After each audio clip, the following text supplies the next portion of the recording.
Bonjour et bienvenue dans cette courte présentation sur les tests de performance et les tests alpha-bêta dans le cadre de développement logiciel en ingénierie.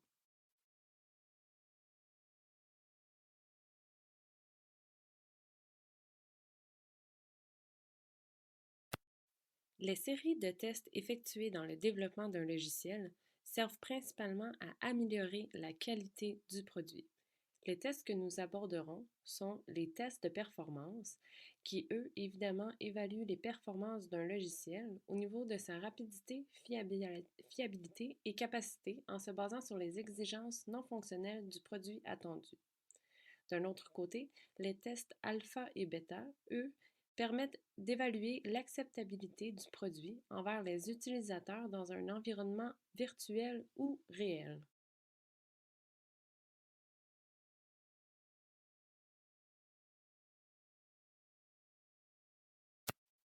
Comme son nom l'indique, on souhaite déterminer la performance d'un système informatique grâce à des tests de performance.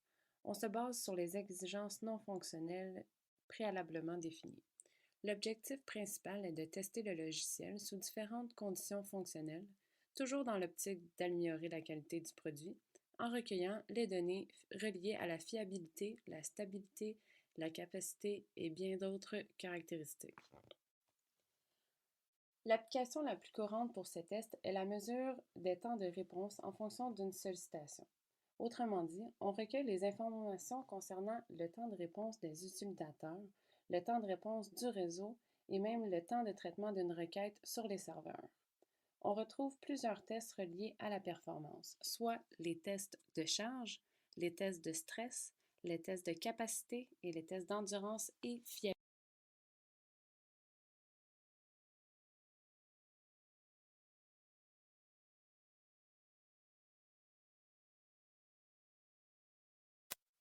Au niveau des tests de charge, on souhaite simuler un nombre d'utilisateurs virtuels prédéfini pour évaluer le comportement avec une charge attendue. Autrement dit, on simule un comportement soi-disant normal. Ceci va permettre de mettre en évidence les points sensibles et critiques sur l'architecture technique du produit.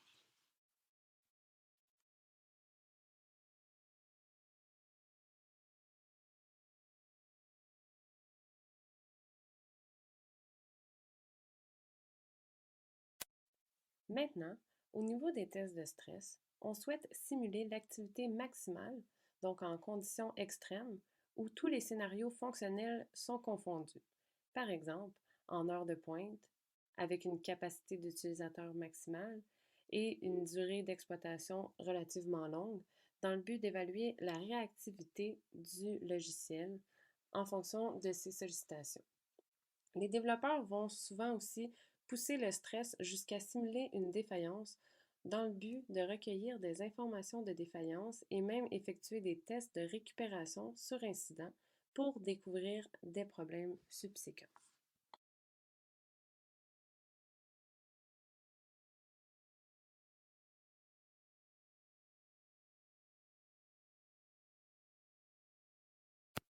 Les tests de capacité, eux, sont bien simples. On veut simuler un nombre d'utilisateurs croissant sans arrêt pour déterminer la charge limite que le système est capable de supporter.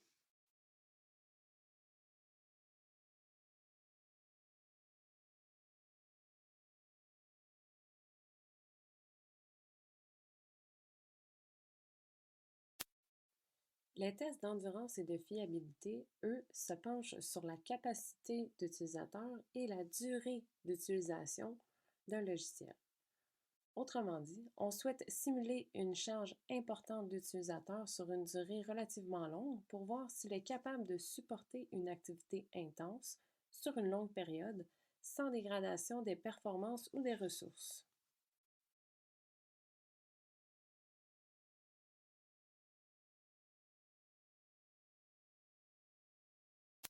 Passons maintenant aux tests alpha et bêta qui, comme dit plus tôt, font partie des tests d'acceptabilité du produit.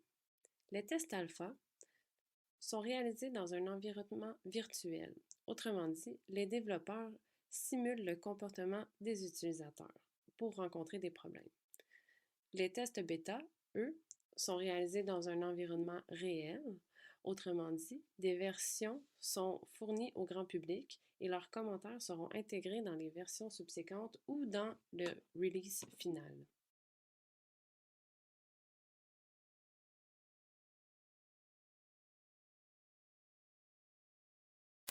Les tests alpha surviennent vers la fin du processus de développement quand le produit est presque totalement fonctionnel ou sur le point d'être complet. Dans ces versions, on retrouve un nombre important de bugs et où des fonctionnalités sont manquantes au produit final. Cette phase est de 3 à 5 fois plus longue que les phases de test bêta en raison des nombreuses itérations. Les tests seront performés par des développeurs de l'équipe de l'assurance qualité, qui eux se pencheront principalement sur les bugs. Nous retrouverons plusieurs versions alpha qui s'amélioreront à chaque fois. Les ingénieurs voudront mesurer la qualité du produit en se basant sur des repères de la méthodologie et de l'efficacité du produit. La phase alpha se termine quand on peut avoir une bonne idée de comment le produit performe et qu'il reste surtout des critères de design à corriger. Alors, on passe en phase beta ready.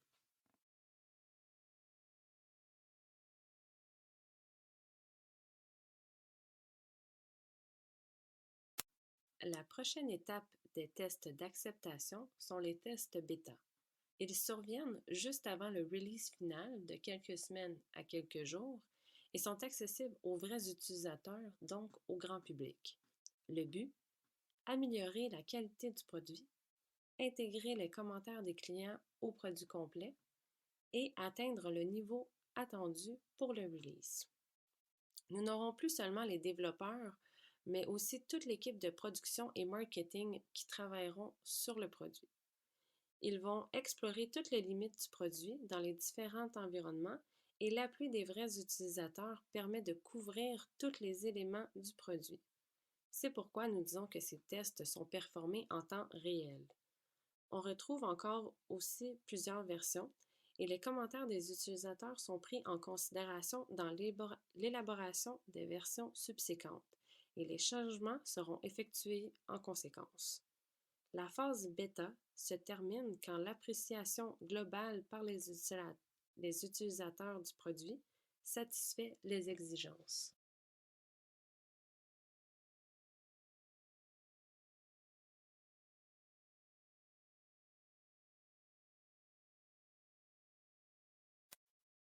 Voici ce qui conclut cette présentation sur les tests de performance et les tests alpha-bêta.